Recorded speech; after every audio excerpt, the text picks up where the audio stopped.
Yeah, hello.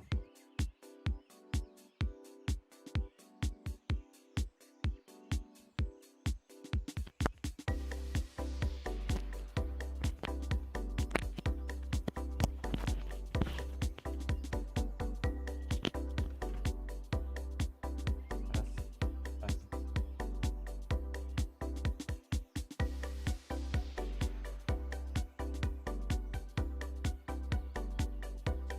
Okay. Probably should have set this up.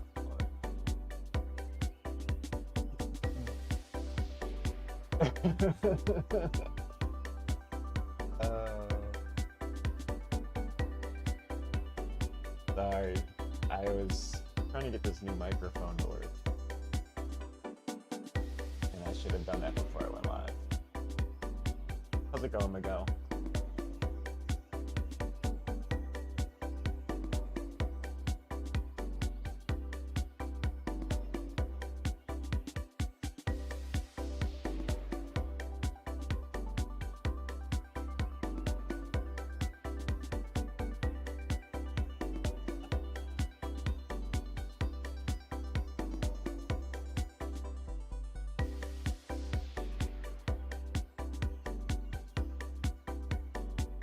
What to ride? What to ride?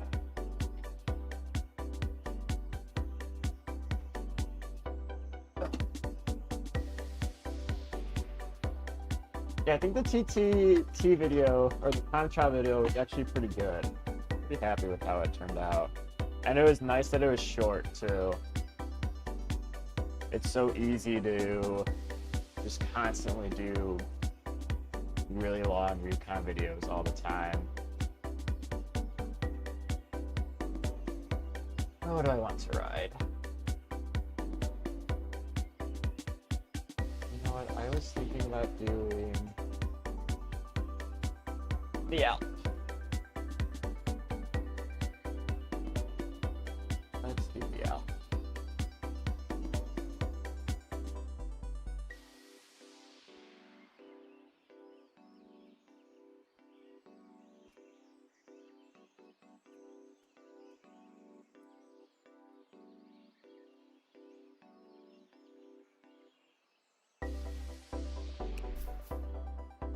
Just the route that starts really close to the Alp.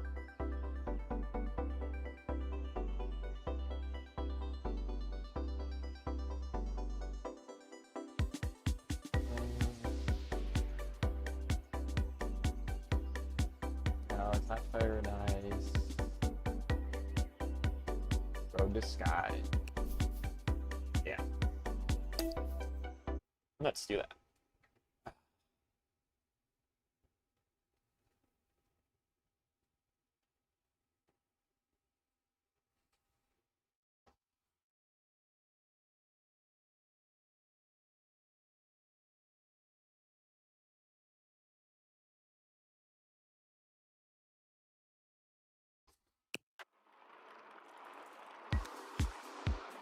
Old Road to Sky.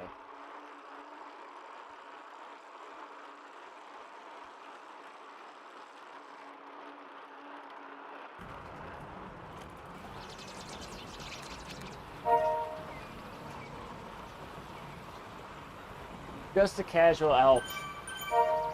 Ain't nothing like it.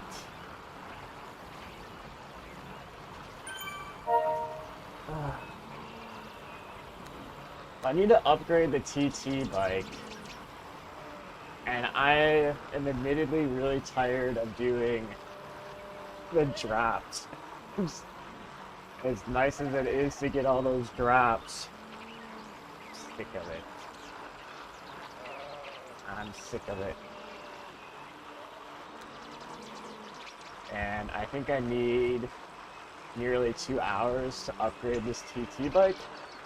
So this will be a nice little way to go about it.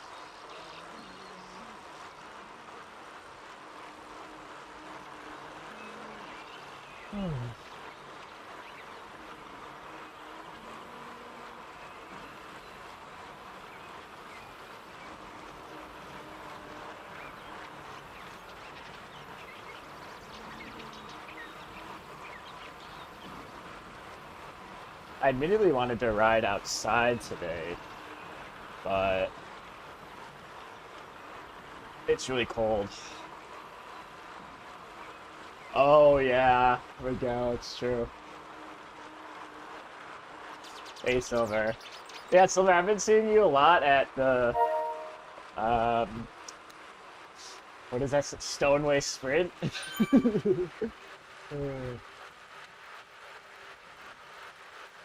Oh, I didn't realize that Epic and Jarvis had unlocks like that too. I was doing the downtown one for a while, and I think that downtown one was jerseys. So I got a few that I was missing. Might have to do some of the Jarvis and Epic ones too, now that you say that. That probably would have been a better choice than the Alp. What up, Han? How's it going?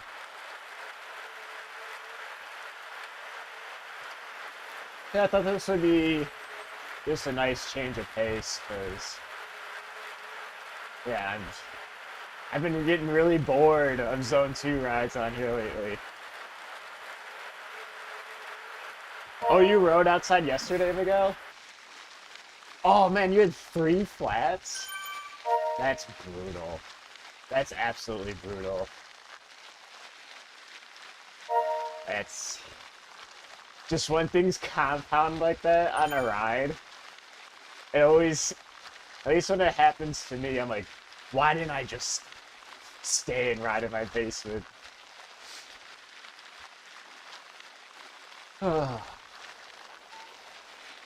It's just, so we had what, the first day of spring 2 days ago? And I just started seeing bugs outside yesterday. So it's just a matter of time before we start seeing mosquitoes too. Oh, 28mm tires? Yeah. Do you have a gravel bike, Miguel?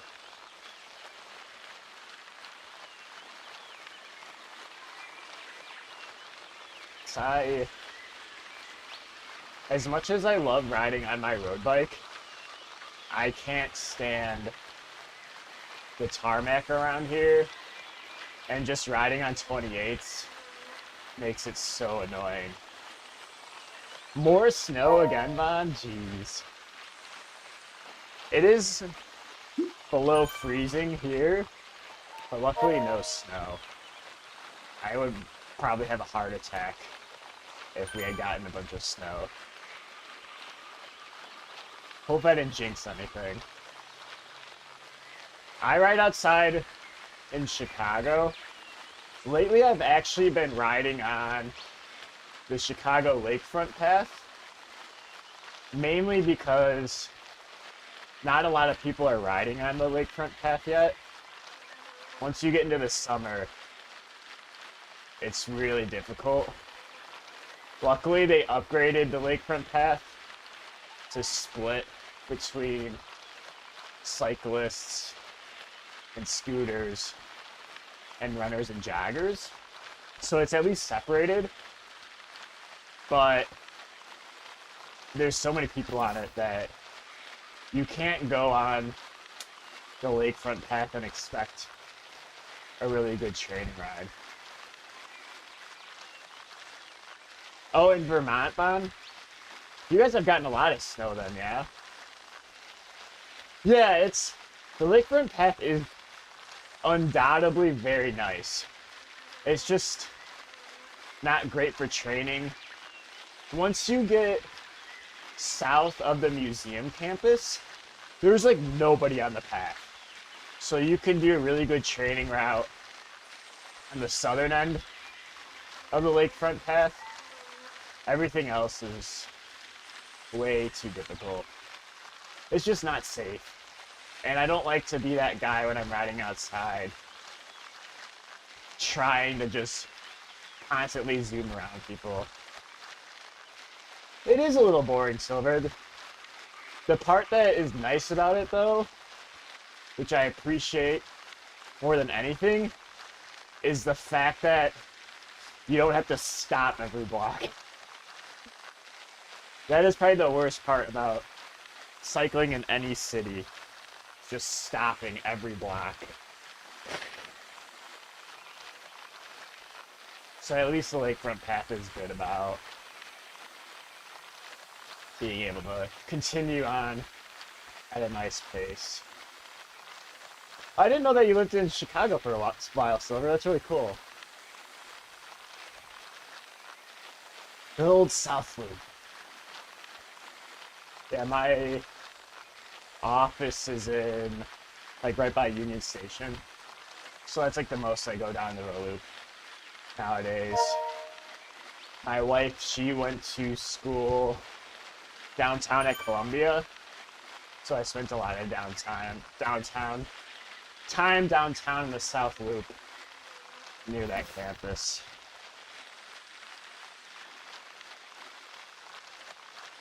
Hyde Park is nice too. I immediately don't go to the west side very often.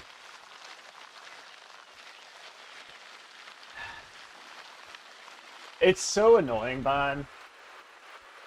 Especially if you like to go fast and you're like, oh yeah, I want to have like a 18-mile-an-hour average speed, and you're stopping at every stoplight. There's just no way. You just can't do it. And it gets to the point where it is, if you try and push through lights, it's just dangerous. One of the paths I like to ride on goes up along the river. It's not, I don't think it's the North Branch Trail. The North Branch Trail goes up to the Skokie Lagoons. The one I take just goes straight up to like northwestern area. And you go over really main roads, like Tui, and you just have to wait at the stoplight for like 2-3 minutes. And then you have people taking a left and right over the bike lane. And it's just not safe. Had too many close calls.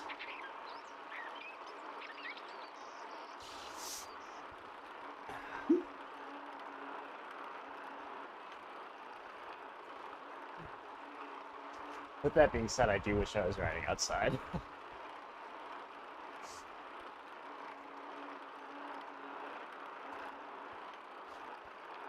But my latest route would usually be, I found that in an hour, I can bike from my place to the lakefront path down to Navy Pier, which is basically in the loop, and turn around and be back home in an hour.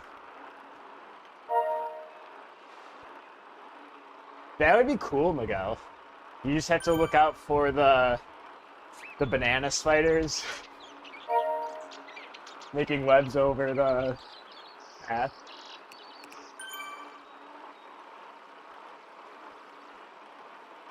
I'm looking for a new gravel bike myself.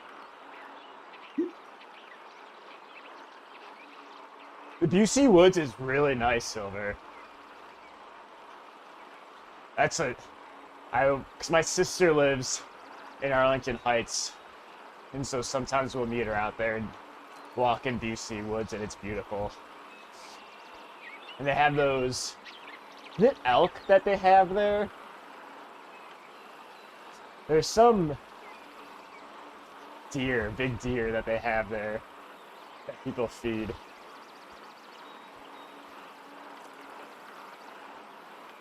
Oh yeah, Miguel, I'm looking at,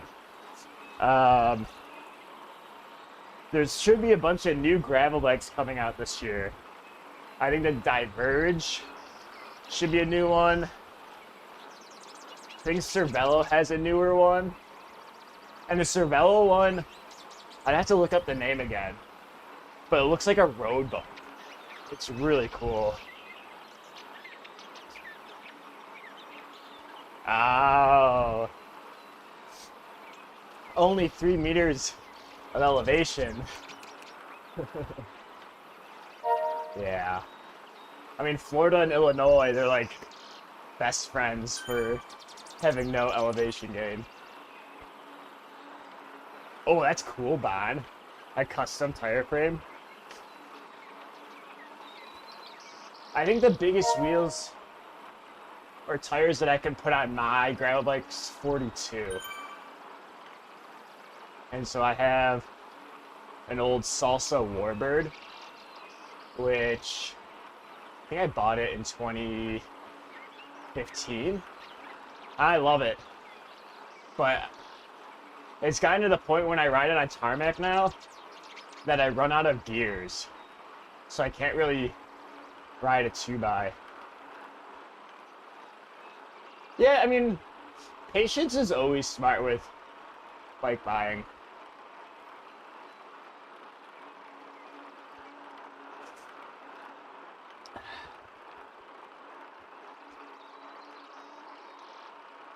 Warbirds are cool.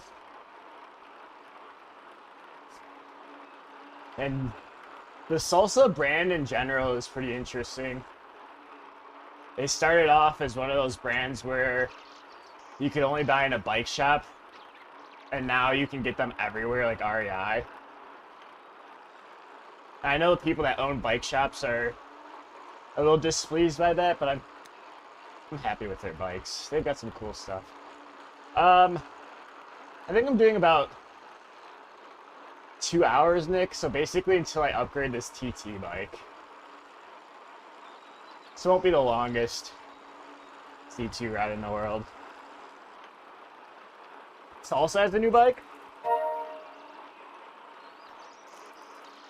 They actually have...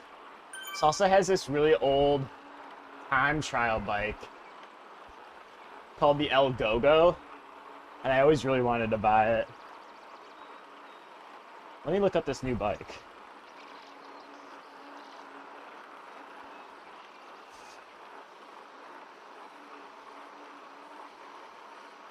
Flyway? Oh. That looks cool. They have some beefy tires on the Flyway too. Wow. It almost looks like a mix between the Surly Steamroller and the Warbird, the Flyway. That's really cool. 4 hours yesterday, Nick. Wow. That's a good session. You're going to be ready to do your 12-hour ride in like a few weeks.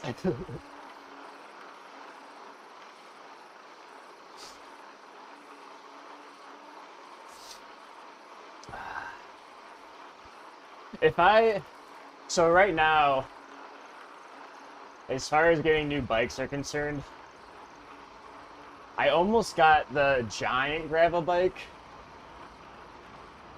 but I passed on an opportunity to get a good deal on one.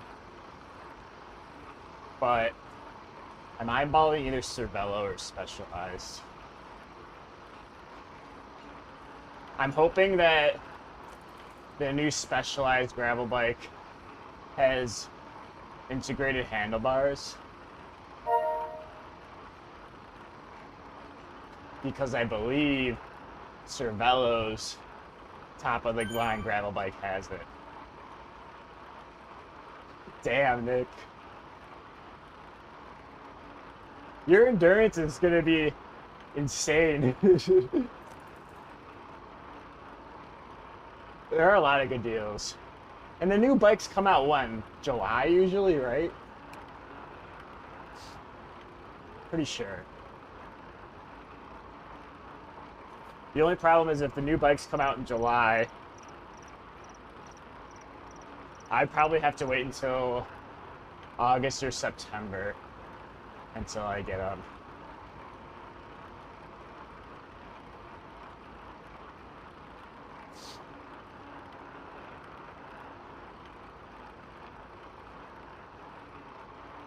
It'll be pretty cool to see what the new bikes look like, though. Your base is insane now, Nick. Have you raced again since... Did you do the Queen stage yet, Nick? I have admittedly not been following anything on YouTube this past week. I feel a little burnt out.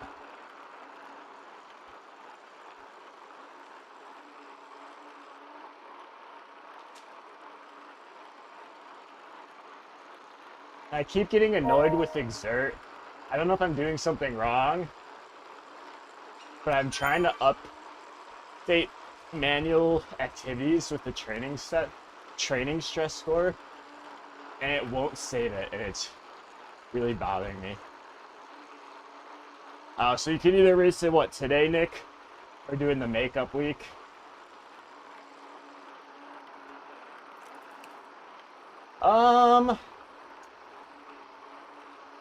I think the Gervin, right? Tiny races are probably the best way to boost up your ZRS. It's so, Exert is so nice in so many ways, but I do think it's still somewhat flawed. That being said, I do still have my subscription, so. You were using it for a few months, right, Gervin? I remember seeing you do all the structured workouts. And every time I would see one that I've done before that I just absolutely suffered on, I'd laugh. Like, oh, I hate that one.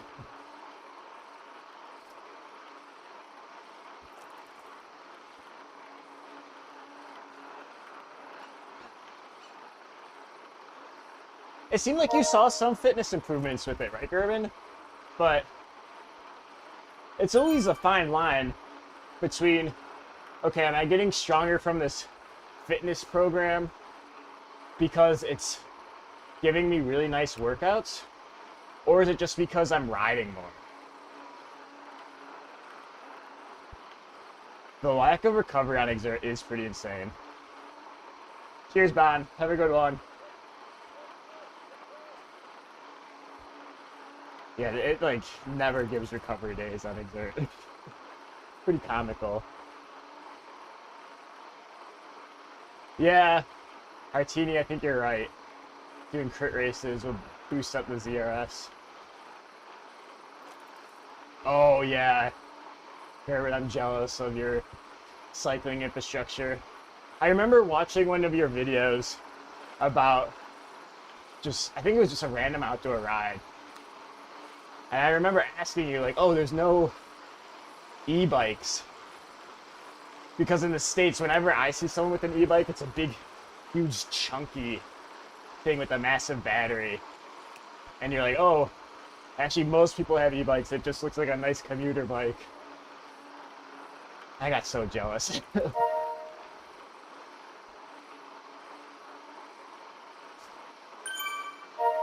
And the only thing, Miguel, is if you do all this crit racing And then you have to ride the time trial tomorrow. It's not gonna feel good. That'd be fun to see you there though, because I usually try and join that same time slot.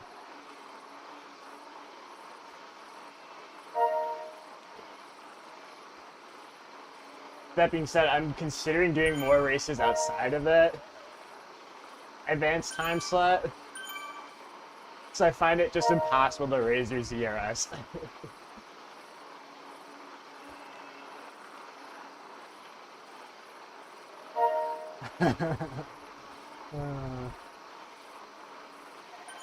I feel like that sometimes outside too. There was a time, there's been 2 times actually, I've been riding outdoors behind somebody with an e-bike. One of them legitimately brake checked me, and then I ran into them. Luckily I didn't fall over or anything, but I was on my fixie, and my fixie doesn't have very good brakes. Luckily I was able to stop. And then another experience I had with an e-bike was one of those e-bikes that look like a motorcycle, like a dirt bike. They almost ran me off the road. I think that's my biggest problem with the e-bikes, is the really big ones that can go 25 plus miles an hour, and then they ride on bike paths. And I mean, if you're in a vehicle, that's like a vehicle, and they're trying to share a bike path with you when they pass you, they get really close. The souped up e-bikes, Gerben? The ones, oh, okay, so they're capped. That's smart.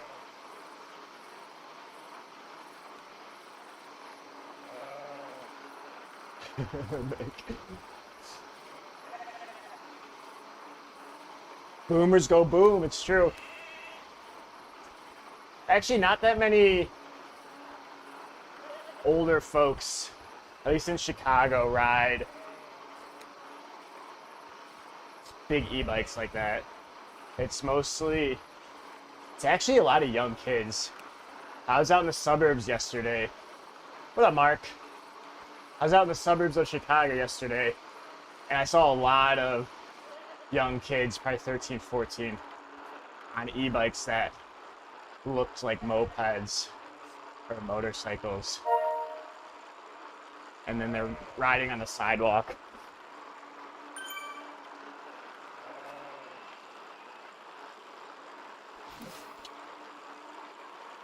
How you feeling, Mark? Any better? I want to say eventually in the US, the bike speed for e-bikes will be capped by law. At least I hope they are. Oh wow, helmet laws too. I mean, it makes sense. Oh, it's a big no-no in Holland? I didn't know that either. I like hearing all these cycling politics. You just got third, Mark. Nice work, man. That's awesome. That's a hard stage, too. That is really awesome to hear. Do you have stages that you'll have to make up now too, Mark?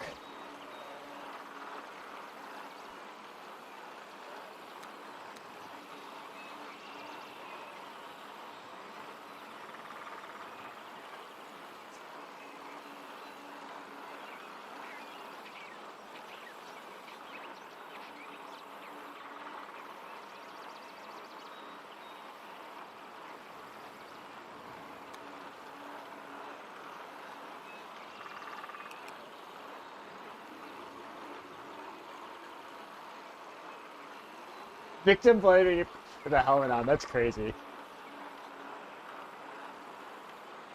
That's the last one, Mark. Nice work. Simon, that's a really good point. It's a completely different feeling going 25 miles an hour in a car versus 25 miles an hour on the bike. And people certainly underestimate that. Mark, 197 turn 10. I mean, you obviously paced that well.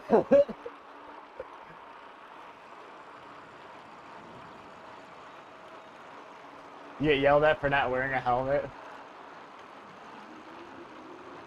The only time cyclists get yelled at in the city, or at least in the states that I see, is you're like not in your bike lane.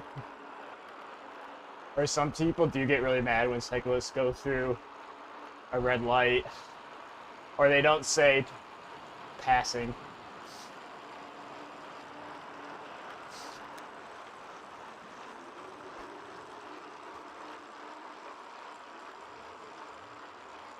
That's the nice part about Zwift racing, Mark.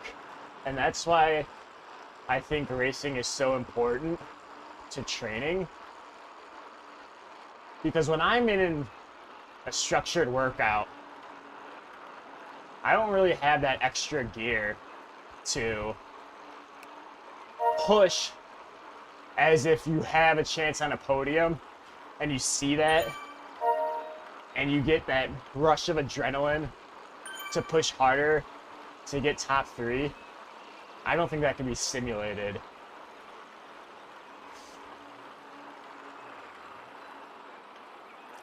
But congrats, Mark. You should be really proud of yourself. I know whenever I podium, I always try and sit back and reflect on it and appreciate it. And then I'll go back and watch the footage like 50 times because I have no life.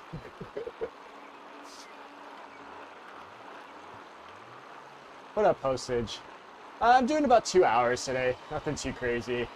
I mainly want to upgrade my TT bike before the ride tomorrow. I'll have to go back and look, Gerben, at what my pacing strategy is for the Apparel.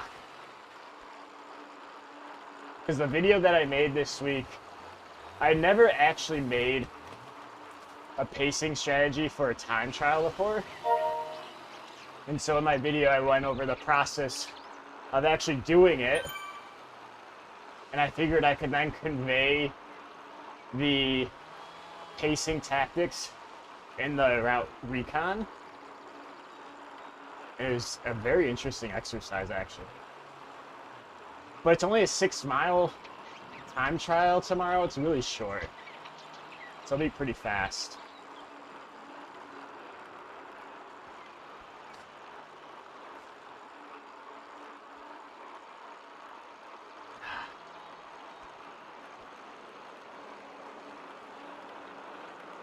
Walking after a race like that is questionable, Mark.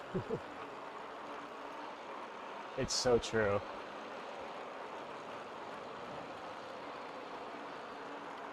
Thanks, Simon.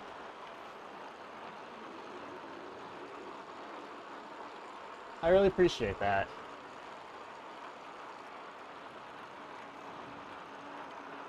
It was a nice opportunity to blend the typical recon format into more of a general education opportunity. And sometimes those videos get tricky because you're bringing in different aspects of structuring a story or information. My Cadex right now is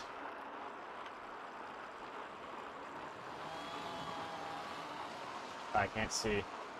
I believe it's level 2, and in about an hour-ish, it should be level 3.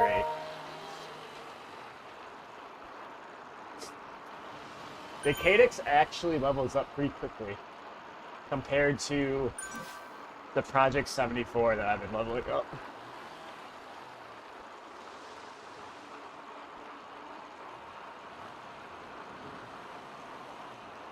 And the only reason I started leveling the KDEX to begin with was because we started doing a lot of team time trials. I basically paused leveling up all other bikes.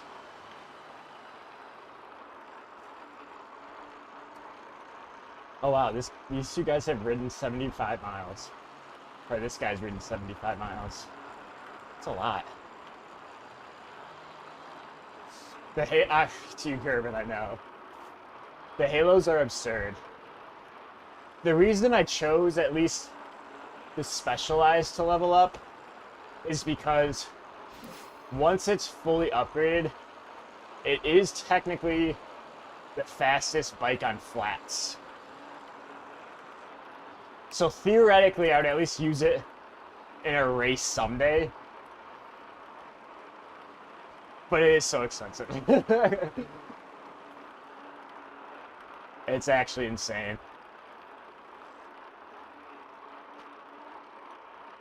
The only reason I got it was because I had 10 million drops available for it.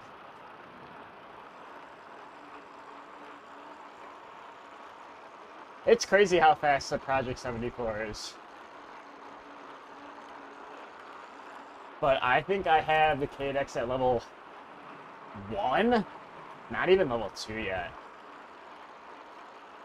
And the first upgrade was more of a distance than the Festive 500 was. It was comical.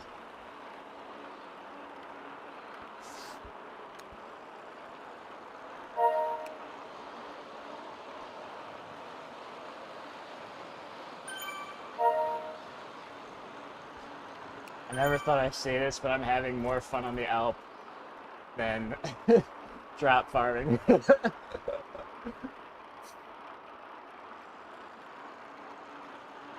Cheers, Mark. Thanks for stopping in, man. Good luck at the track meet.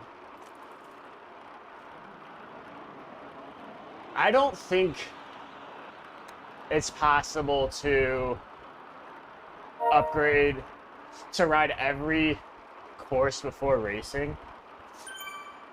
Even now, when I first started doing recon videos, that's actually what I used to do because I didn't have any footage.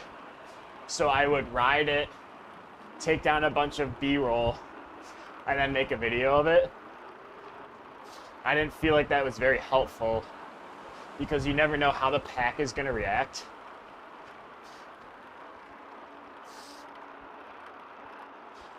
But I think is one thing that you can do before a race, if you're starting an hour or a half hour beforehand, and you give yourself like 20 minutes to warm up, I like to do a warm-up workout on that course. So that way you have some idea, personal idea of what your race is going to look like. And then what a lot of people do, because you can only get so much information from a route recon video, so they'll just watch some content creator racing to see what it looks like. And that's when it's nice when you have riders like Gerben who are uploading the entire race, and you can then watch it, seeing how it unfolds in real time.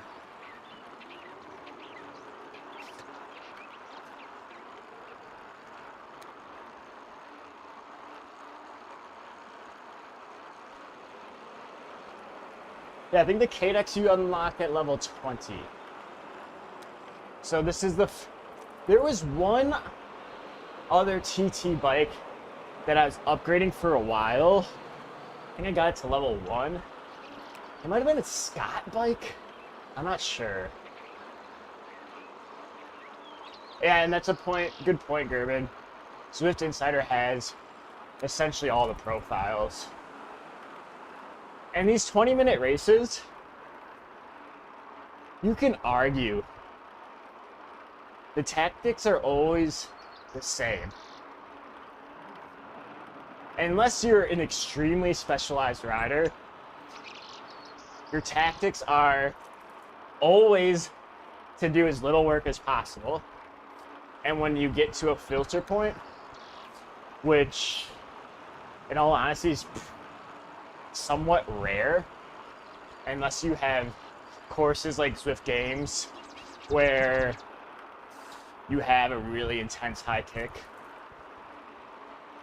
Your goal is just to save energy for those filter points and just try and survive. So it's almost what every race comes down to. Stuck on wheels until you're forced to work.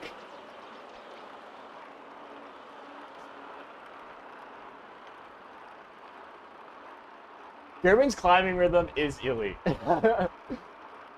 It's true.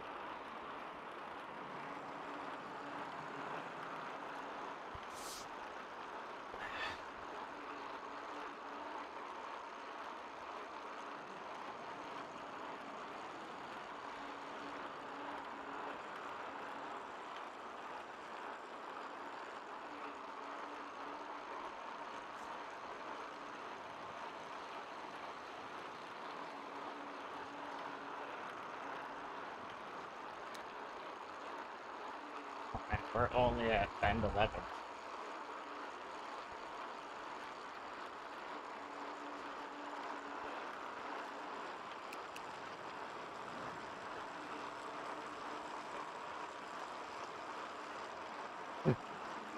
It happens, Miguel, you're right. I very rarely ever attack personally.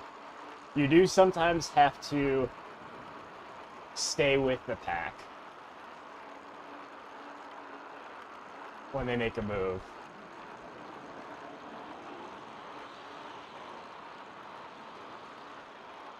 For not getting dropped on climbs,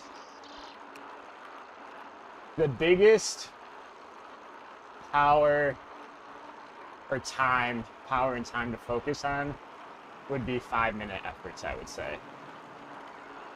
5 to 7 minutes.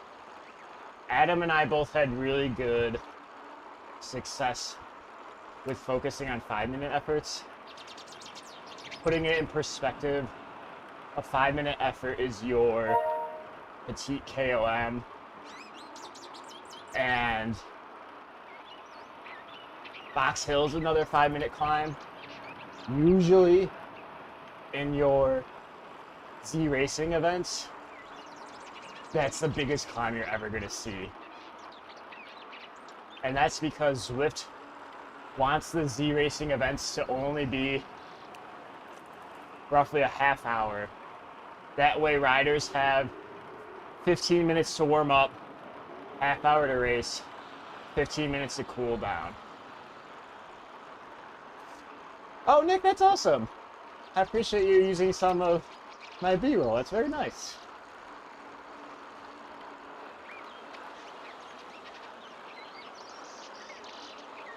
That's a good piece of advice, Gerben, to break down the routes by points of attack. Able to see everything on screen.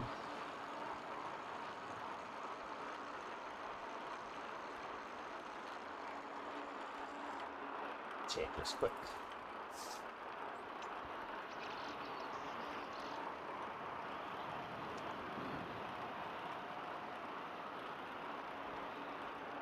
That's okay.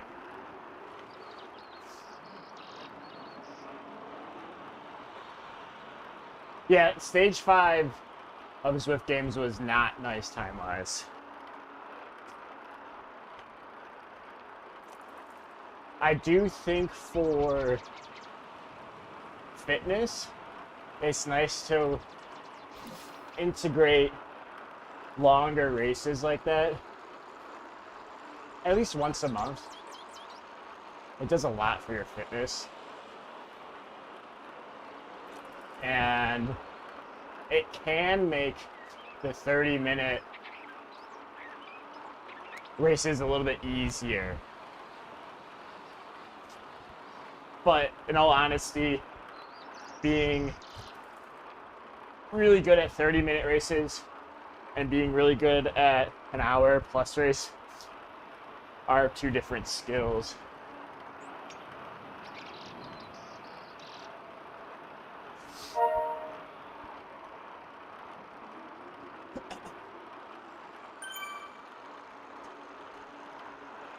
How do you like the content creation, Nick? I know the learning curve is pretty steep.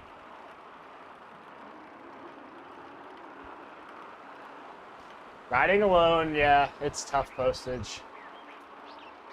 I think I have my trainer difficulty closer to 40%. A lot of people do 30. I really like having more resistance though.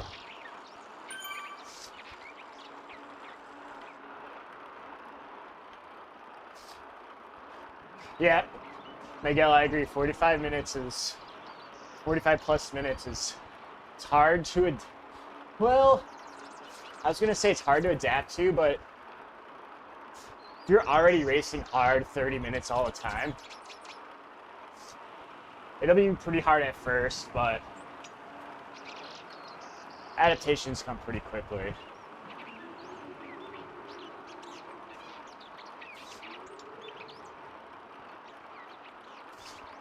$60 plus racing, that'd be cool.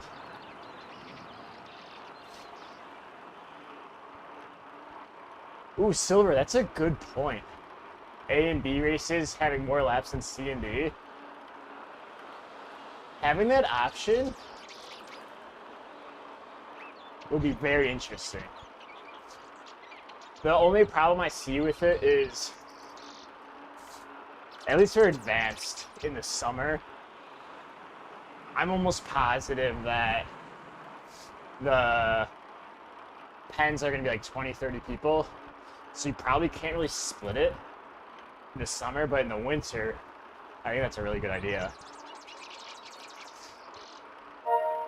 Cheers, postage. Have a good one.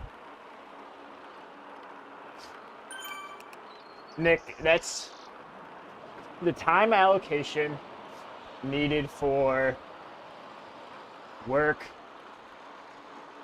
personal life, training, content creation. It's brutal. It's really hard to have a good work-life balance.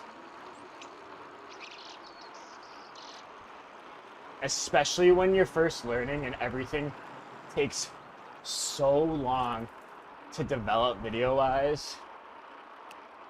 It's so hard to balance.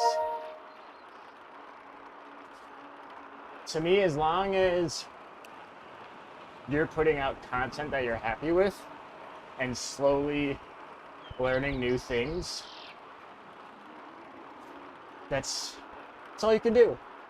And then that consistently slowly builds and builds.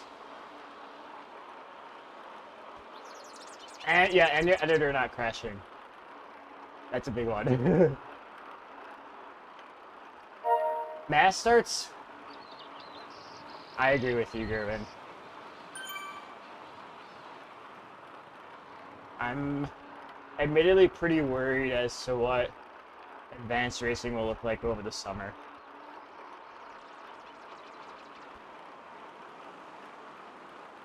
Do you have a 360 camera, Miguel?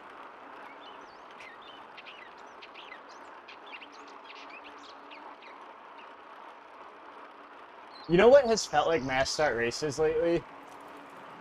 Those primetime advanced races make me feel like it's a mass start race with the discrepancy in skill between the top riders and me. Exactly, Nick. It's so hard.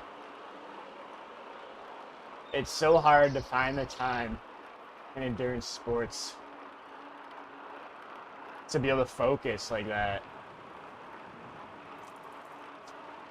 Like yesterday, I was supposed to do a huge high intensity workout and I just couldn't do it because I wanted to come out with that time trial video, and then I had to go out to the suburbs, and there's just instances where you just can't make the time. I think you're well above average, Nick. I mean, if you're doing 4-hour endurance rides, you're definitely above average. Now, it might feel like just average, considering how strong the elite of the elite riders are. But at least I try and remind myself that a lot of these truly elite riders have been riding seriously for years and years and years. In all honesty, I only have been riding seriously for like a year and a half. Basically, once I started my YouTube channel is when I really started staying consistent with training. Before that, I would just ride on Zwift in the winter and then lose all my fitness. Or I remember when we moved, I didn't ride my bike for at least a year because there's just so much stuff going on. So I think it's important to keep in perspective where we are in our fitness. I think any of us that are riding on Zwift and even just like watching live streams like this, I almost guarantee that you're far, just comparing against the general population, much better fitness there. And there's just always going to be people that are way stronger than you. It's hard pill to swallow if you're competitive, but you can use that competitiveness to stay consistent. Yeah, exactly, Simon. Exactly, your perception of average slowly changes as time goes on. 5 watts per kilogram for 20 minutes, Nick? That'd be really strong. I think you can do it. You have that endurance build.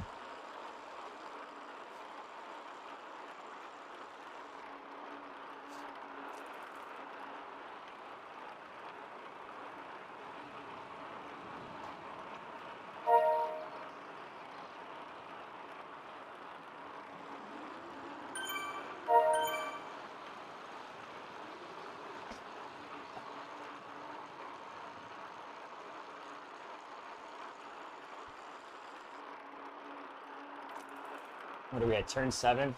Turn 7's basically halfway, right?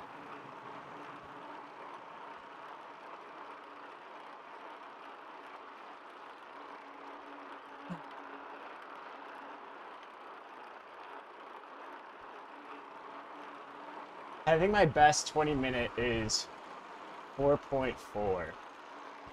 I don't know if I could get to 5. That'd be really hard.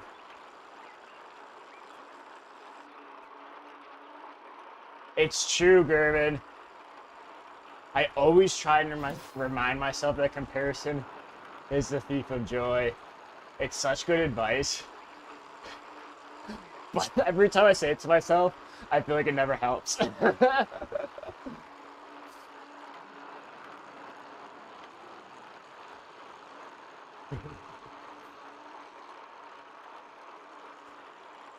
It's, dude, getting dropped in these really competitive races, it sucks.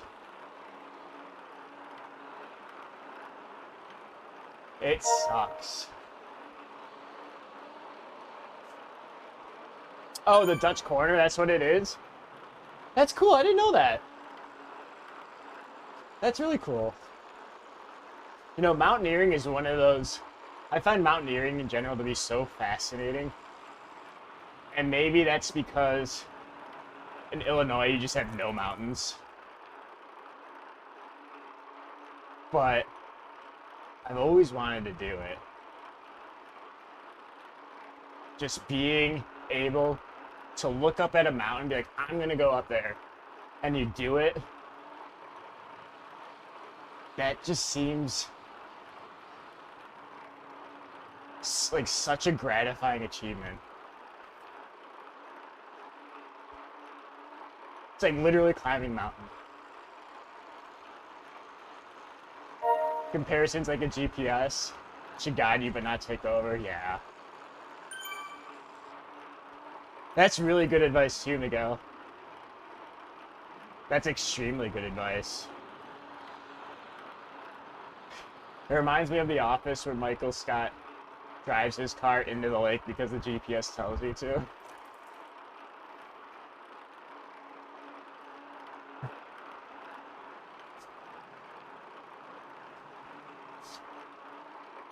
Watch the Twitter fan page with Alto as in it, and then I'll get it. I'll have to do that.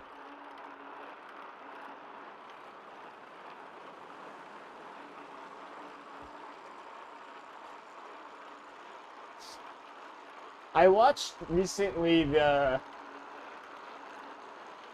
Tour de Zwift stage up Alpe d'Huez. There's a time trial. I know Lance was in it. I wonder if that corner was on there. Who cares about Joy?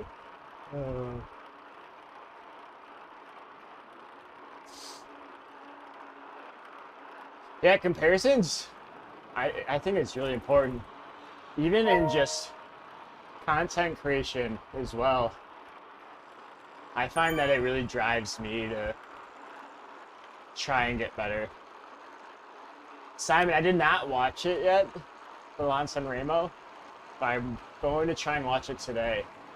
Ever since, I don't know if y'all remember, was it like 2 years that GCN had GCN Plus, and you could watch all that cycling on your phone? That was like the golden age of being a cycling fan. And ever since then, I find it so hard to be able to watch any live cycling.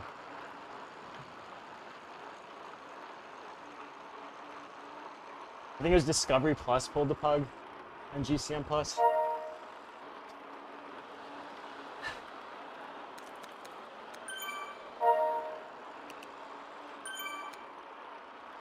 Cheers, Simon. I appreciate it. I was talking to my dad, though. He's like, oh, Steven, it's the last 30 kilometers. It's insane. And then it's a photo finish. What's up, Curtis? Yeah, Gerben, GCN Plus was just... it was just too perfect. We didn't deserve GCN Plus. I still can't believe they pulled the plug on that. Like, you could make so much money off of that. Just, I don't understand how there aren't more streaming networks that are really leaning into the fact that people want to watch stuff on their phone. Ooh, Silver, that's smart to use a VPN. When I had GCN Plus, I used to use a VPN so I could watch all the races. Yeah, it worked out really well.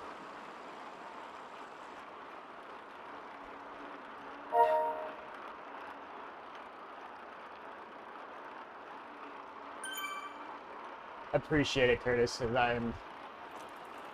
I'm missing out on all the good stuff.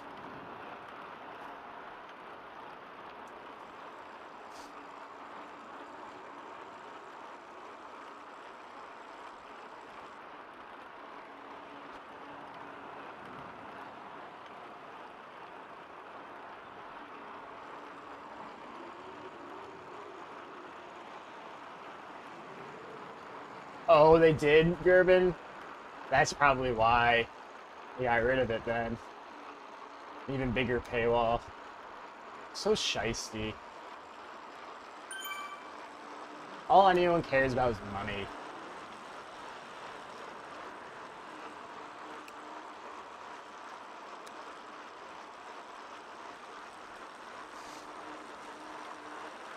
I almost miss the days of basic cable television. You just had all the channels. If you wanted to watch a movie, you'd take a little family trip down to Blockbuster. Ooh, I heard the dogs get into a scuffle upstairs.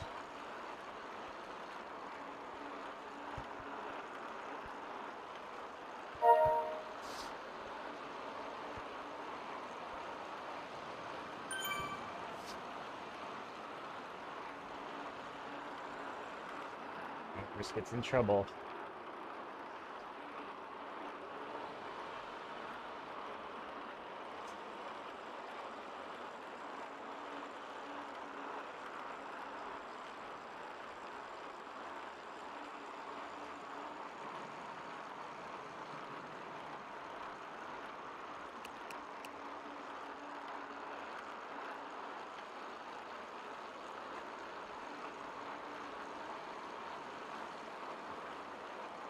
Bring me Wawa.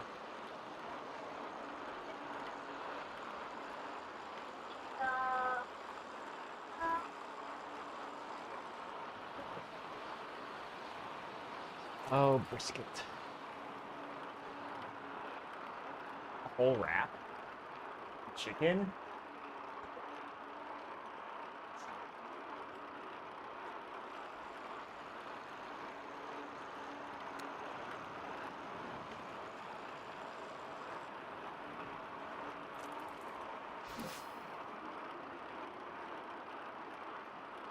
Brisket stole Megan's wrap.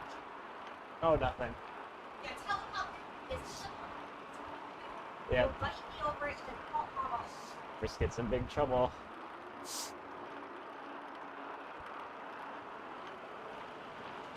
Oh, Bobo.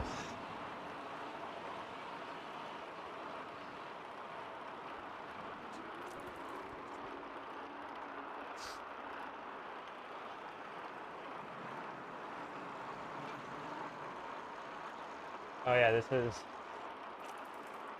Wow Bob.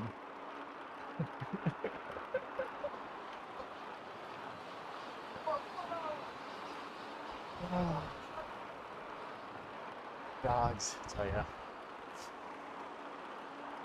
Oh, you have to get Sky Sports to watch F1? That's annoying. Everything is so siloed. It's frustrating.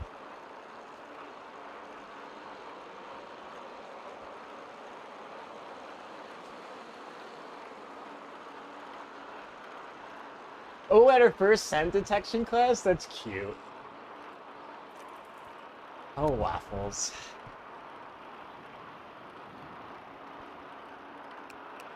Miguel.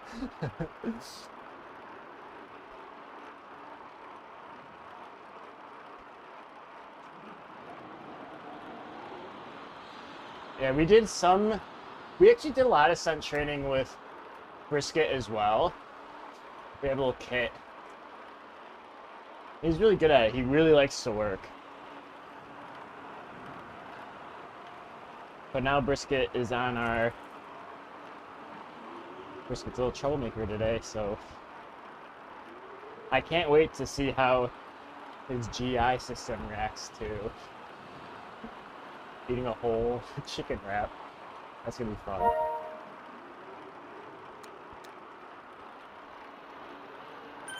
It's true, GCN was the best.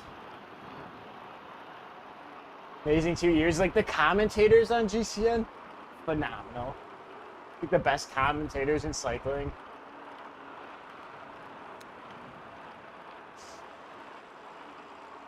Oh, that's smart, Simon.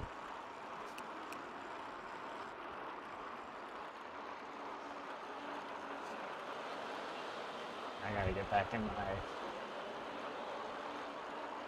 pace. The dog fight got me out of my pace.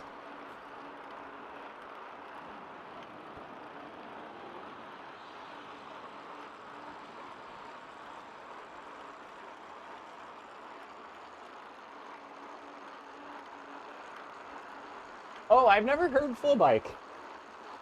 I'll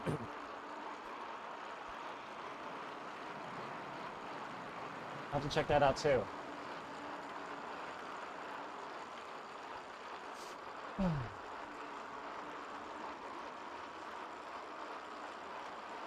Switchback 3.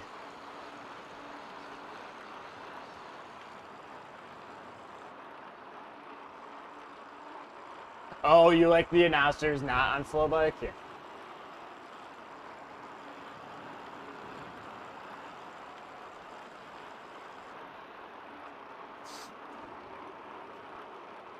Oh, they have YouTube subscription based.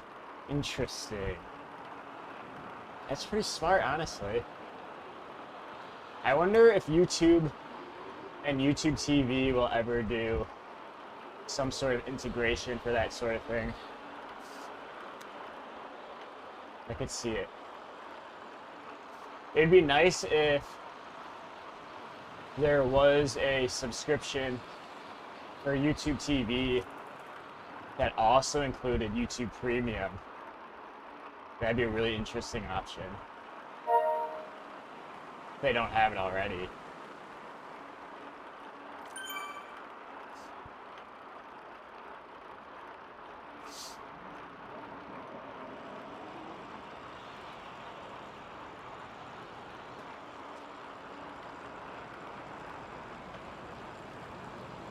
Oh, so they are pushing Glow Bike globally. Interesting. The dodgy YouTube streams, I'm all about it. I remember, this was probably back in 2012, when internet streaming was just becoming a thing. And being a college student, did not have money to get cable. So my friends and I would always find websites that would stream live sporting events. And back in those days, if you were watching a live sporting event from a stream like that, it was like 480p, and you could barely see what was going on. Good old days. Kids these days have it good with their dodgy streams in 4K, 1080p. They didn't have to suffer like the rest of us. Exactly, Simon. Exactly. It's so funny. We would watch a lot of NFL football games. You would never be able to tell who's who. Hockey, it was the same way. That was when the Blackhawks were a dynasty, and we would always watch their games, and you could never tell who was who. Yeah, Miguel, it really was. They all 480p stream.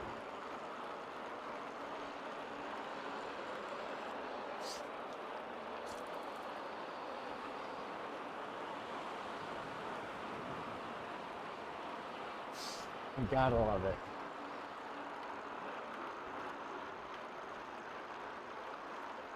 We got 3 more switchbacks. What is offered on... Is this the big spin where you can get a bike? Bike and wheels? It's gotta be, right? The college experience is same everywhere. It's so true.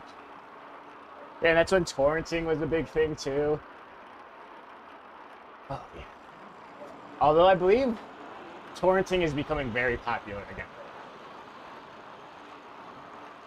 Very popular. And it makes sense because everything's spread out.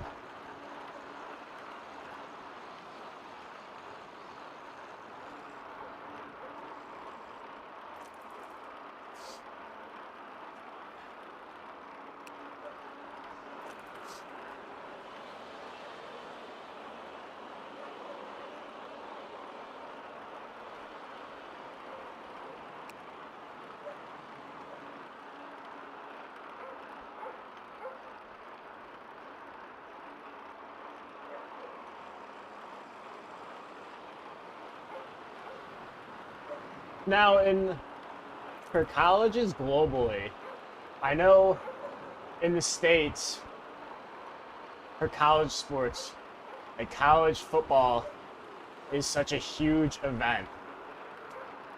Do they have that for soccer as well, or is it different for soccer in Europe in college because the clubs have such a good farm system?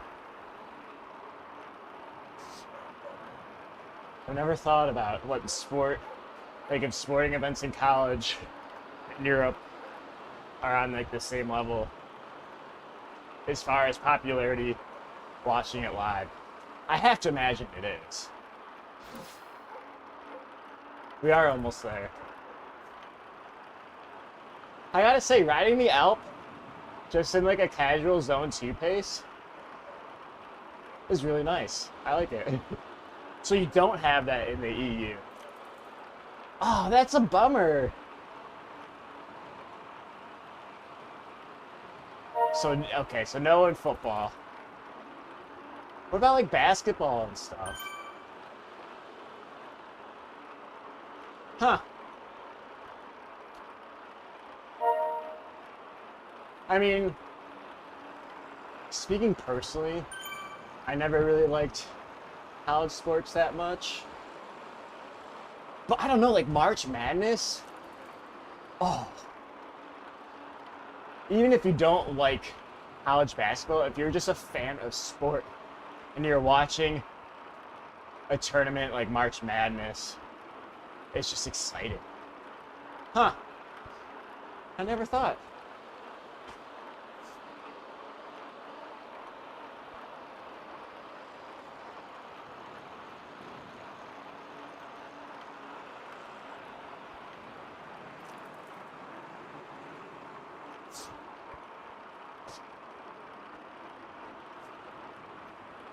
Rowing.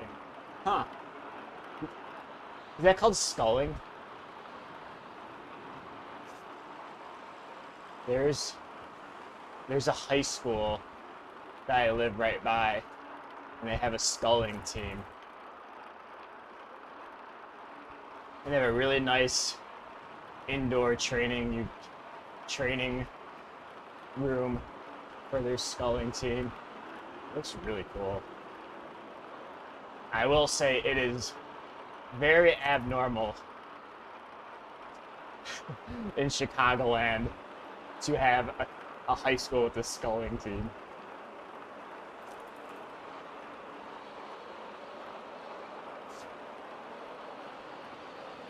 I could see rowing being really fun to do.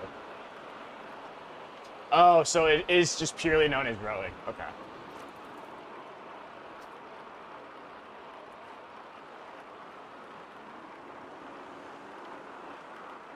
There's the connotation, at least from my perspective, that if you have a rowing team, you're very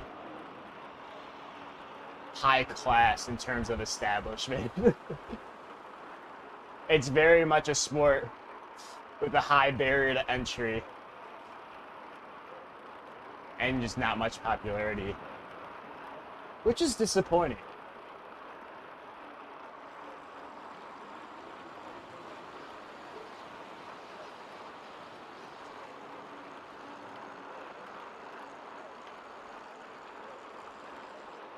Okay.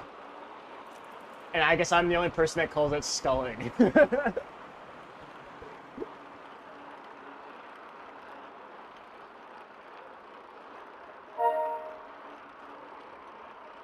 You went to school in Cambridge? That's so cool, Gervin. I had no idea. You probably have a very interesting perspective on all this then.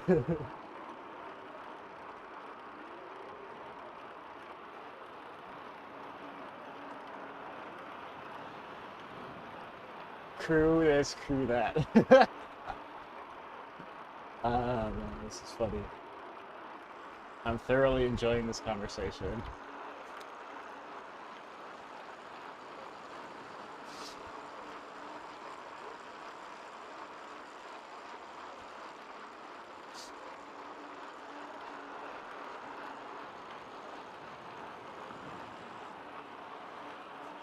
Oh, this guy has the whole hit for his Zwift big spin already. Got the hat and everything. I'm a little jealous.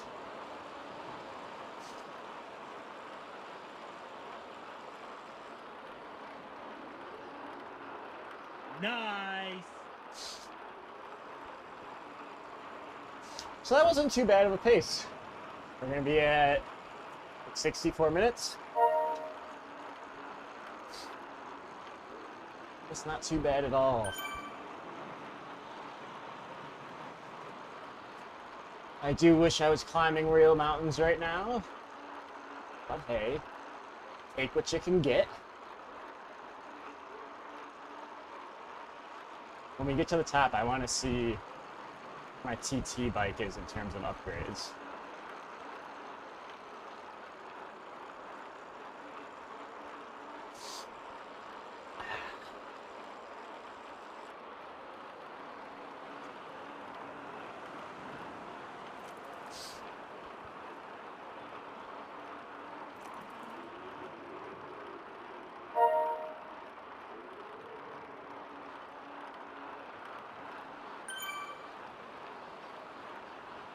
Hey, this was a nice little pace. I like this. I like the idea of doing more casual Zone 2 rides like this.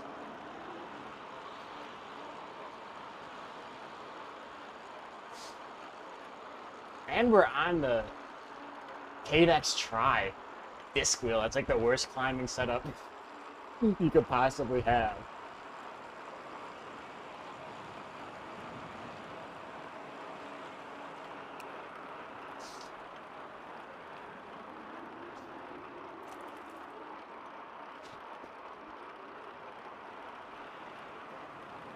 You participated in a true TT?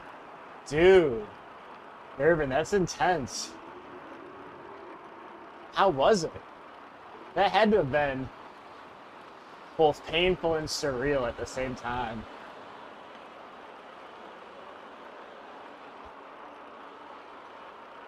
You don't think this was Zone 2, Miguel? I guess my heart rate is around 140. That is a little high.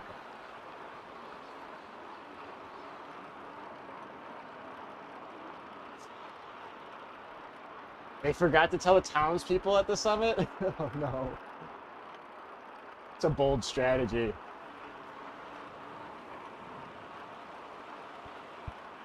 Oh no. Oh man.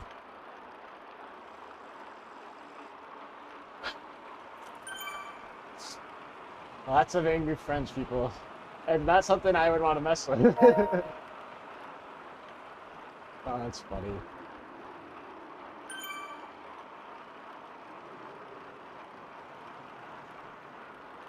Especially if they're just like going to the market, some errands, you just run into complete chaos. Sometimes it's hard enough to go out and run errands than to just be met by a bunch of sweaty cyclists. I could see that. I could see that being a little frustrating.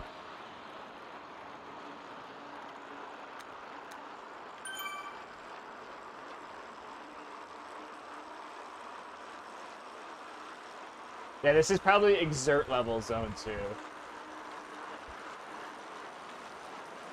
Alright, where are we at for the PT bike?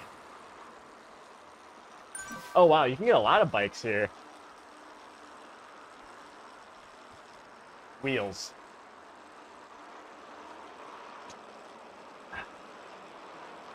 Wheels that I have. Oh, fun. I could have just ridden the segment for 5 minutes and gotten this many drops. Not even. Alright, where are we at with this?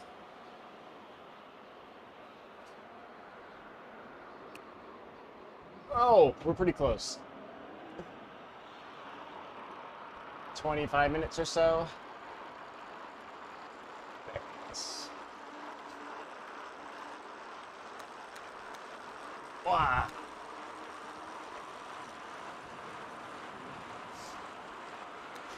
What is that streak that's just across the sky? Interesting. Yeah, big drop farm ride. It's true, Jordan.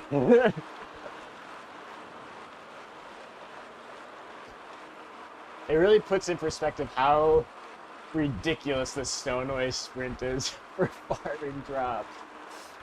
Where I just rode for an hour, 16 minutes and got 25,000.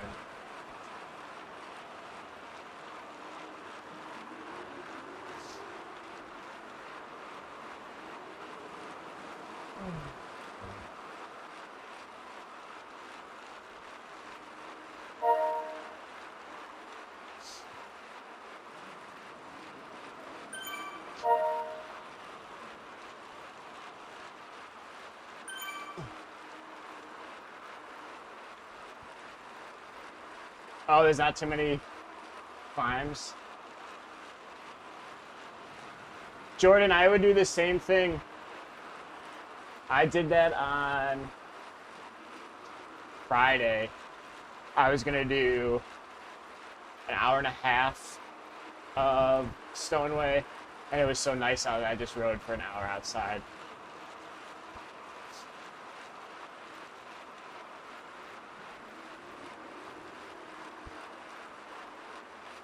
There's a lot of people on the Alp right now.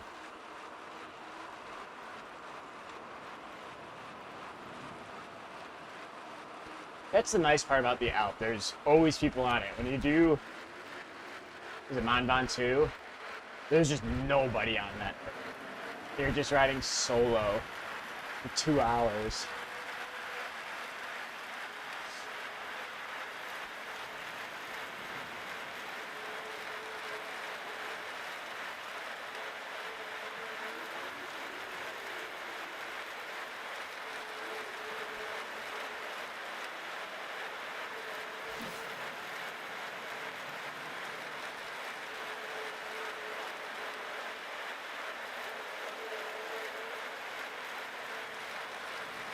Been like a nice long descent.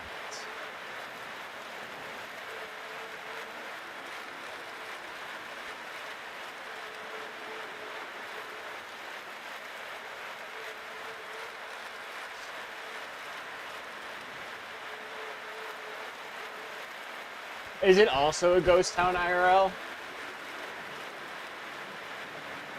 This totally makes sense.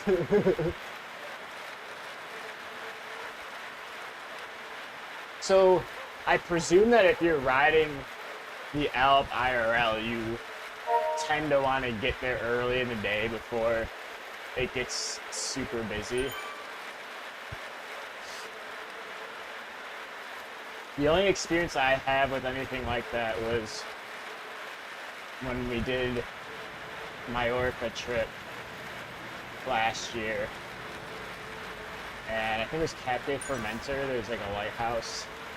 There were so many people there, hundreds of people. But everybody driving was very cautious. Never really felt unsafe, but maybe that's just because I'm used to cars in Chicago. And also the number of cyclists outnumbered the cars 10-1.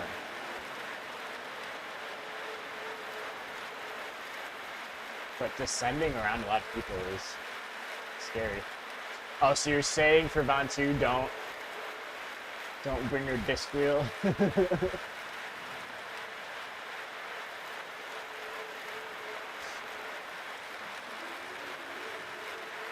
Zwift on the phone.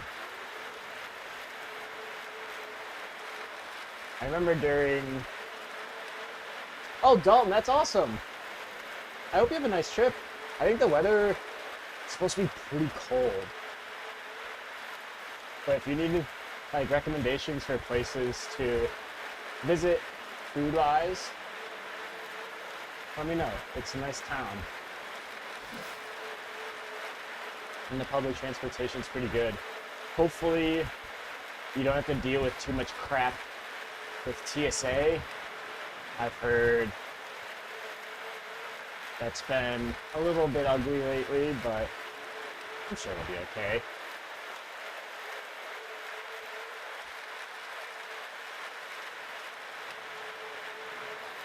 50 will be nice. 30 will be a little chilly. Especially in the loop area, it gets pretty windy because all the buildings pull the wind down. Hilton Supercon. What is that?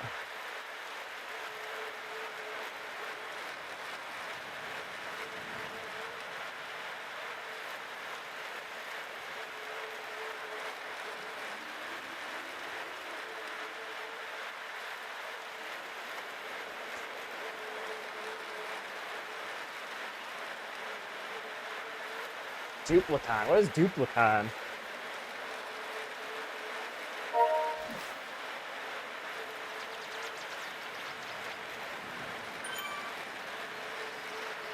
Oh, is it like a... I don't know what it is. Dupe-Olcon.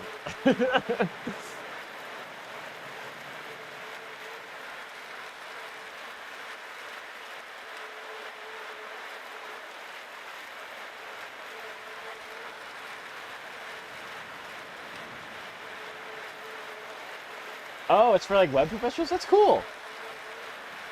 You're gonna have a busy week. So, I mean, if you're downtown, you know, there's a lot of touristy things to do.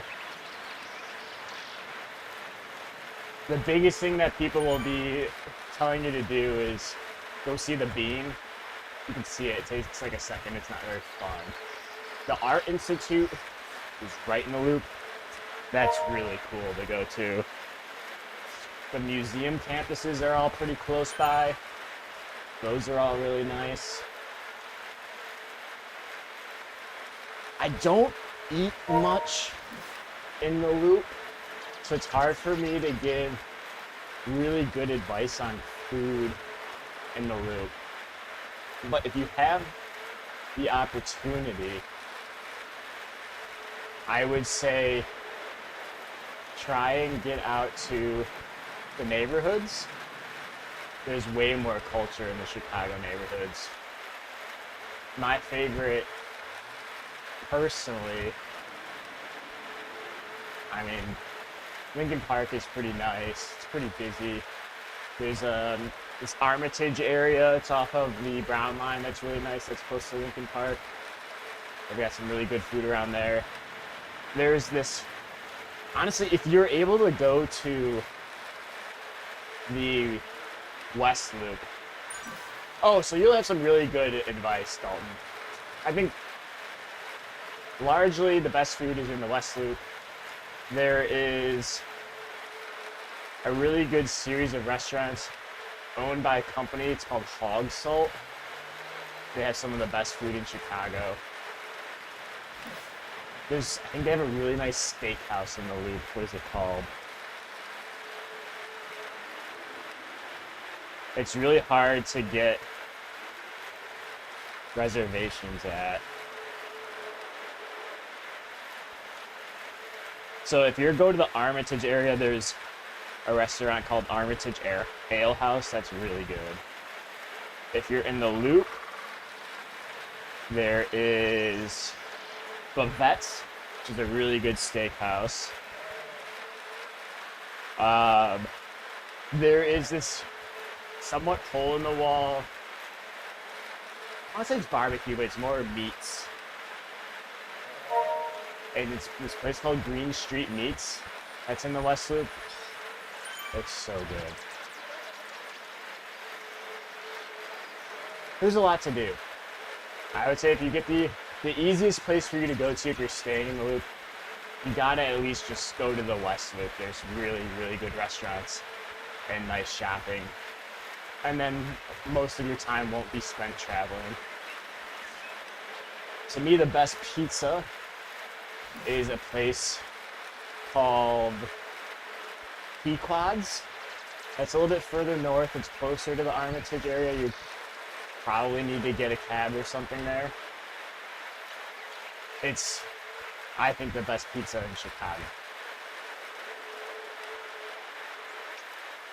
the thing is, once you get over there, not too much to do around in that area.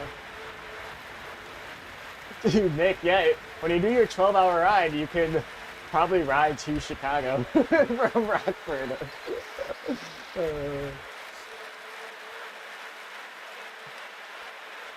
But I hope you have a nice trip, Dalton. Have you been to Chicago before? Yeah, Nick, the last time I was at Rockford, it was for one of the actors from Trailer Park Boys was playing hosting a comedy show there. And yeah, it was in Rockford. It was really cool. Oh, so you do have a car. Just so you know, traffic sucks. So be prepared for a ton of traffic. 12 hours on Zwift. Dude, your butt is going to be so sore.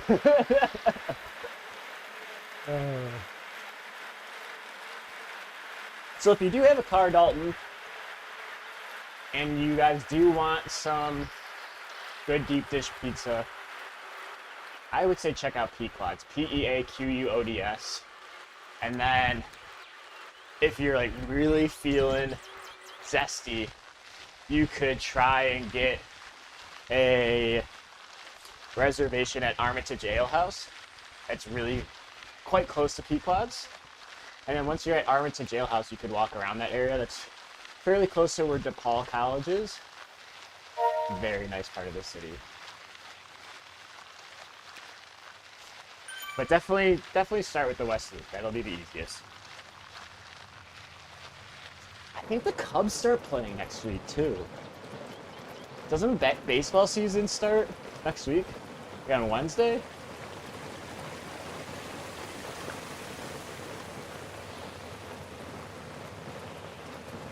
You could theoretically go to a Cubs game. It'd be expensive as hell, Dalton, but I think there's no better thing to do in Chicago than go to a Cubs game. Granted, if it's opening week and it's cold, it might not be as fun.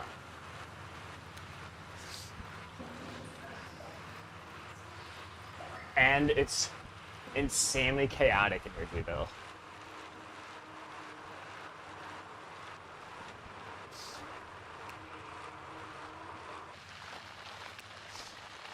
Oh, were you looking for a BJJ place? What is that?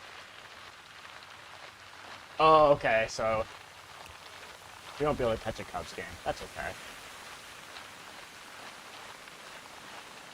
Oh, and if you have never gotten a Italian beef before, you gotta find a place to get an Italian beef. I do think there's at least a few places in the Loop to get a good Italian beef. Al's beef. Oh, jiu-jitsu. There's a few. I've never done any jits myself, so I can't really offer good advice. One of my good friends used to do jitsu in the Lincoln Park area, but that would be really far from you. That'd be like a 40-minute drive. It's really close to DePaul.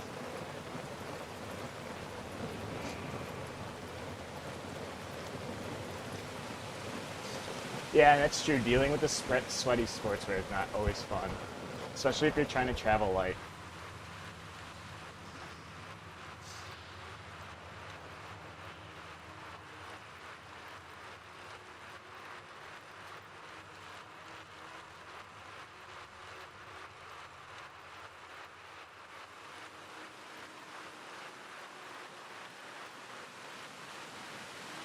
Oh, Clark Bracey Jr.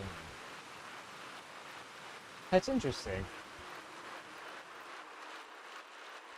Strict sign-up policies. Is that common for jiu-jitsu gyms?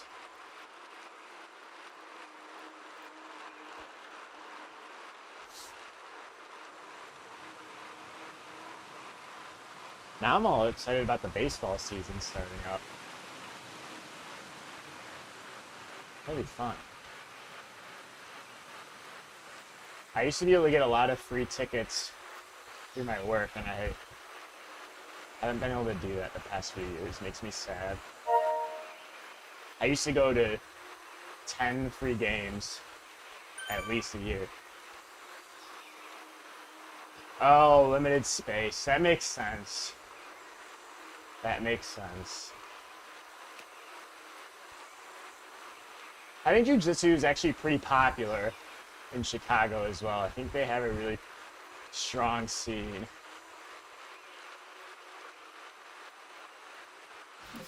Sports like that in general are pretty popular because we have such long winters and you just need to be able to do something. I can imagine that being pretty cool to get a lot of visitors. Chaotic, but having that different set of knowledge, I'm sure is pretty unique.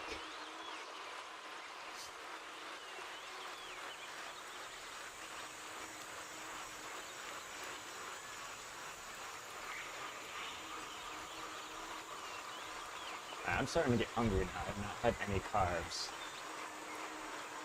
But for lighter zone 2 rides, I usually try and forego it.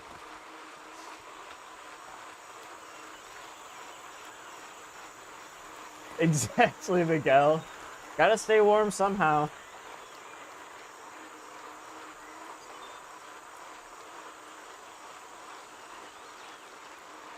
Well, I said I wasn't gonna do it. The drops drew me back in. There's no avoiding it. It's inevitable.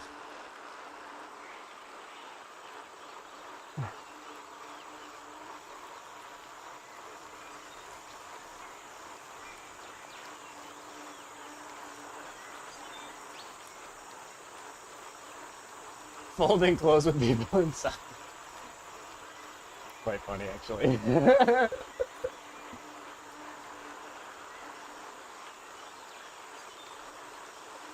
Let's see if anyone we're following is doing some farming.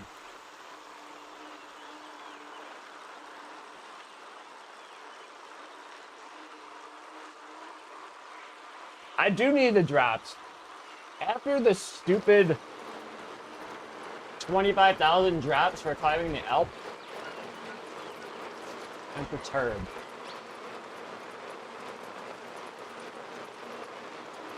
It doesn't seem like too many people are here today. Must be the nice weather. Well, actually no, never mind. There's quite a few people. Oh, Adam's here! LOL.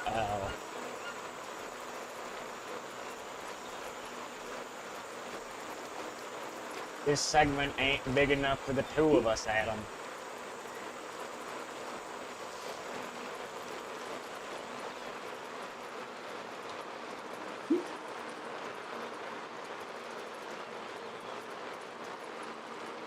I wonder if Adam realizes he still has his pull order on his name.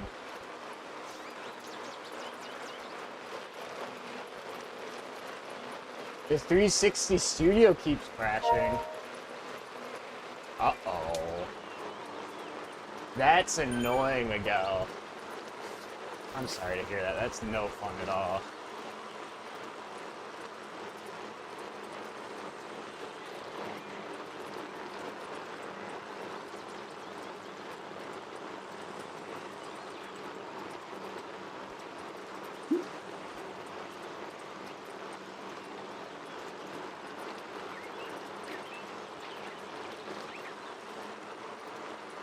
And it's not like you can go out and buy more memory, considering if you did, you'd have to choose between buying a car or getting more RAM with how expensive everything is.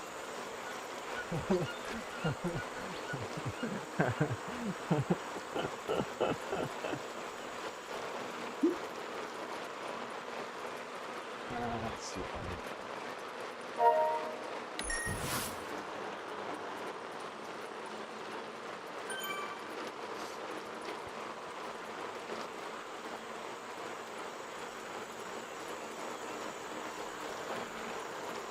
What's more expensive right now?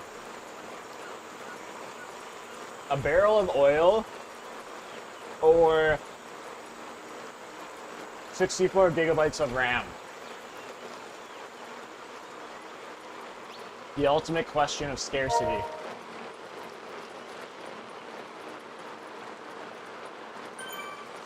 It's true, Miguel. It's so true.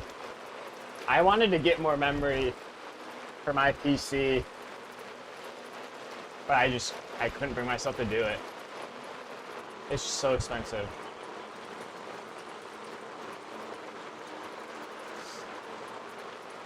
I have a 5080. I think it's like the best purchase I've ever made. Dude, I get like, so the video that I rendered today,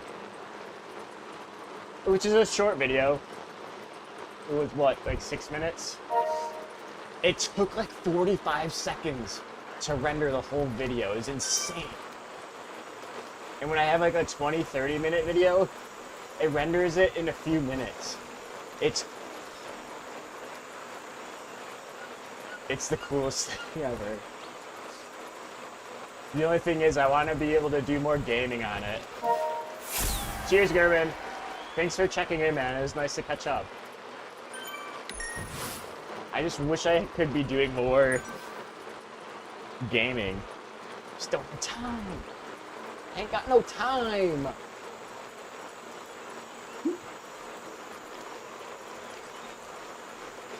I need to get back. Maybe over this summer I'll really pressure Adam to do a streaming session where you play a game and Zwift at the same time.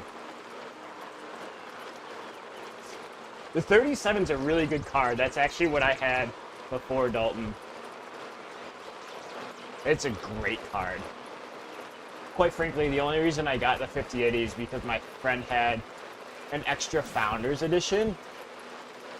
And I'm like, bro, if you have a Founders Edition 5080 at MSRP, how do you not buy that? Oh, we upgraded. Oh, Nick, you would do that too? Do gaming and Zwifting at the same time? Race to the top of the Alp. Oh, then, see, WoW is one of those games that I can never. I played it when Classic came back out. How long ago was that now? Like 7 years? So I played it for like 6 months and I had a lot of fun, but I had never played with anyone. And a lot of times when I game, I like playing solo, and I don't think you can't do any of the dungeons solo, so I ended up just slowly falling out of favor with it. That's $556. Oh my lord. 2019. Oh. I really enjoyed it a lot. I did a lot. So when WoW was classic, when WoW was popular growing up, I played RuneScape for a long time. Probably when I was in grade school up through junior high. And then in junior high, that's when I got really into shooters. So Halo 2 was like my favorite game ever. I loved Halo 2. Call of Duty 4 was more in high school. But I got so into Halo 2 that, it's gonna sound really bad, but we modded our Xbox. So we had cheats on our Xboxes, and we would go through the process of getting, with Xbox Live, they had 30-day free trials. And so you would essentially have somebody with a modded Xbox. They would recreate accounts over and over again. And then you would have players that would play with the ranked, well, with the cheater, and they would rank up in Halo 2. And what you would have to do is, because your Xbox was modded, there's a certain series of video game maps for Halo 2 that were on the disc versus it must have been like more stored online. So you would have to have your ear next to your Xbox to make sure that a modded map was loading, and you would hear the disc go, and then you would be in a lobby, and yeah, we would cheat in Halo 2. That was the last time I cheated in a video game, though. I was in junior high. I've not cheated since. I swear. I swear. CSGO was always really fun. I remember playing Day of Defeat. That was a really old one. That one was a lot of fun. So that would have been CS Source. So I played some CS Source back in the day, right? And CSGO is a newer one. So many good games. So many good games.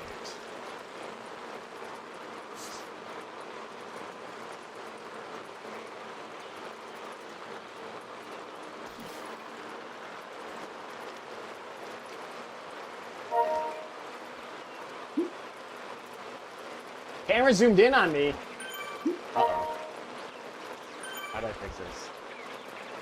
I do see that it changed colors. Let's see if I can fix it. I think I made a hand move it. Can you go like this? Oh, it's like on my face. Oh! That's funny. Okay. Well, how do I change this? OBS 5. Is the game still going? Or is the game frozen? It looks to me that the game might be frozen. That might be my cue.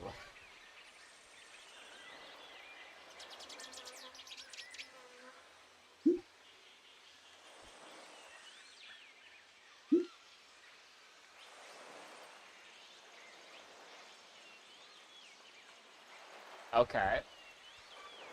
How do I refresh my game? This is stupid.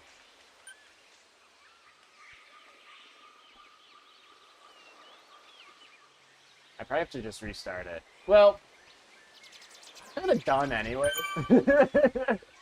I upgraded the bike. Oh, it's working again.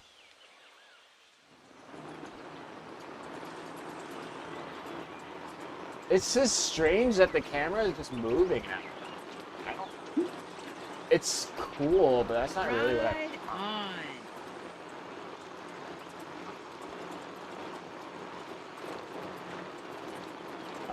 Group mode. What does group mode do? No.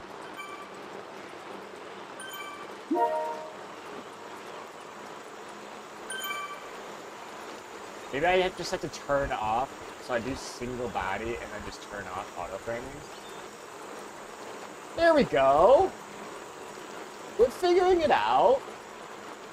I stream sometimes.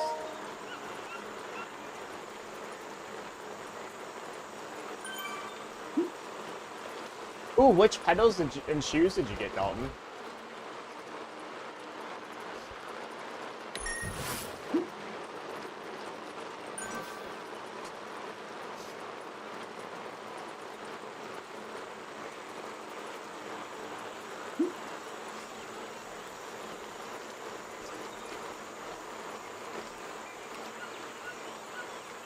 I recently got these shoes and Look pedals, and I really like them a lot. They were way better than what I was using before. It's pretty amazing what good shoes can do for you. Right on.